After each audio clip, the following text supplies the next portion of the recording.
Добро пожаловать в мой канал. Alors que le président français s'apprêtait à quitter la Chine en début d'après-midi après une visite d'État de 3 jours, l'Élysée a annoncé que Pékin passait commande de 184 appareils à 320.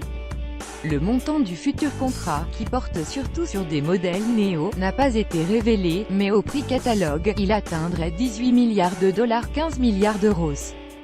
L'absence de commande à l'avionneur européen avait déçu mardi soir à l'issue du sommet entre M.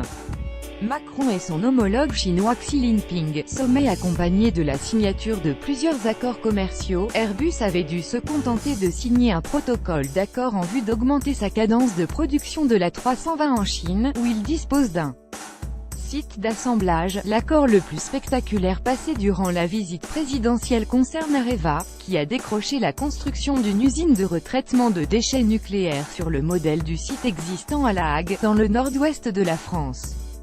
Ce projet, négocié depuis 10 ans, porterait sur au moins 10 milliards d'euros, un prix réduit sous la pression chinoise, a annoncé le ministre de l'économie Bruno Le Maire, présent dans la délégation. Emmanuel Macron, qui a rencontré mercredi la communauté française à l'ambassade de France en Chine, a aussi annoncé la levée dans 6 mois de l'embargo qui pesait depuis 2001 sur la viande bovine française, à la suite de la crise de la vache folle.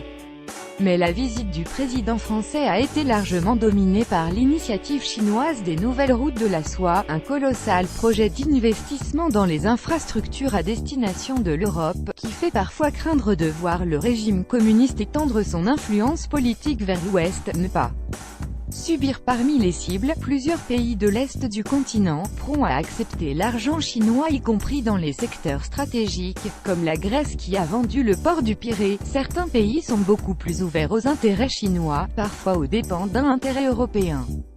On ne peut pas leur en vouloir car nous les avons acculés à des privatisations très dures, a relevé Emmanuel Macron, divisé, incapable de défendre ses secteurs stratégiques, parfois ouvertes à tout vent. L'Europe n'est guère respectée en Chine, a lancé le chef de l'État.